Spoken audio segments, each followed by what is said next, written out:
It takes people with all kinds of skills, education, and training to help make a modern transit agency operate. And your skill set may just be one of the ones MTA is currently looking for to fill a number of available positions. Joining us with a look at the job opportunities MTA currently has available is Sherry Jackson of MTA's Human Resource Department. How are you? I'm doing well. How are you today? I'm excited. It's always a good thing when we have HR here talking about all the job opportunities we have.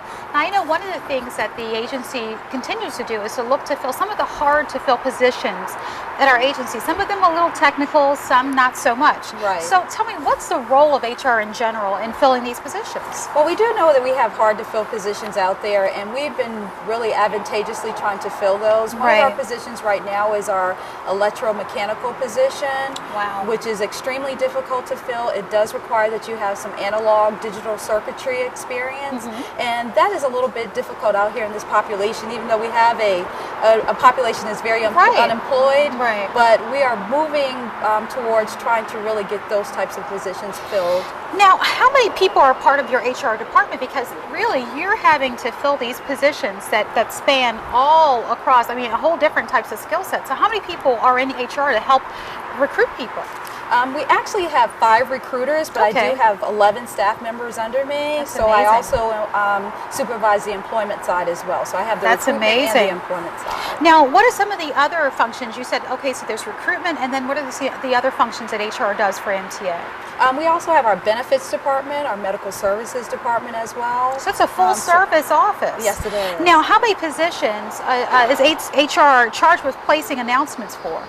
Oh, we have an array of positions. We have right now probably about a good 30 or 40 positions that we're charged with at the present time. So 30 to 40 positions are currently open at MTA. Yes. Folks need to be on our what? How do on they our get this website. So information? if you're interested in working for the MTA, you need to go to www.mta.maryland.gov, and you will go to the jobs icon on that on our site, and then it will take you to where our positions are. Now they can are also someone once told me that our positions, not only are they listed on our website, but they're also on the Maryland Department of Transportation website also. That is correct. So they have 2 ways. Now when they go to that location, can they download the job specs? Like, it'll tell you this is what you need to have to be qualified for this job. Actually, they'll be downloading that job posting. Okay. And for particular positions, such as our supervisory positions, which we consider career service positions, they will be using a DTS1 application.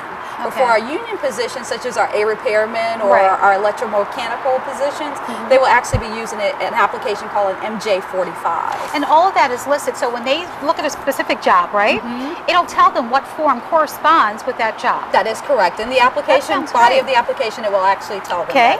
Now, where would most of those positions be filled? You said in Metro Subway as well as light rail? Yes. Because they have a number of functions that they need. Now, they can also be filled in our bus maintenance area as well. So they're also recruiting for those positions too. Now, one of the things, there's always rolling positions for MTA police. There are opportunities for MTA police officers in many different functions at our agency. Yes, we do. We actually recruit for promotion, well, not promotion on the outside, but we also recruit for entry-level police officers as well as lateral police officers. That is amazing. And so how important is an office like MTA's Human Resources for an agency like ours? It is very important. We are the foundation to what gets started and how we bring people in, and we should also be that cheerleader for bringing people in as well. So yes, we want to encourage people to come and work for the MTA because it is a good place to work. And one of the things I guess that's incredibly important is the fact that people understand this is a customer service job, and many of your functions, if you're a bus operator, if you're a police officer, even if you're working to clean the stations, you interact with people, and so there's a level of customer service and courtesy that you have to bring to that job with you. So if you're not a friendly person, we suggest you don't come to the MTA because we want that friendly and smiling face. Yes, we do. And I think one of the things that you guys also manage training. So even once we get people on board, you all help with the training of those folks so they know the MTA way of doing business. Yes, we have training departments. We have one on the operational side as well as one on the administrative side. So there are many different roles that people can fill at the MTA. Again, if they want to get information about how do they get this job and what's currently open, can they come to the office? Where's the MTA HR office located? We are in the Donald Schaefer building. That is going to be at 6 St. Paul Street on the 5th floor. And what are the hours for that? Normally our hours are from 8 a.m. to 4:30 p.m. And they can come in, get an application, and get some information there. Yes, and we will welcome you with open arms, and hopefully we can answer all the questions that you might have. That sounds great. Well, folks, 30 to 40 open positions, so I hope they come in. Thank you so much for coming out today. You guys do an excellent job, so keep up the good work. Thank you. Alrighty.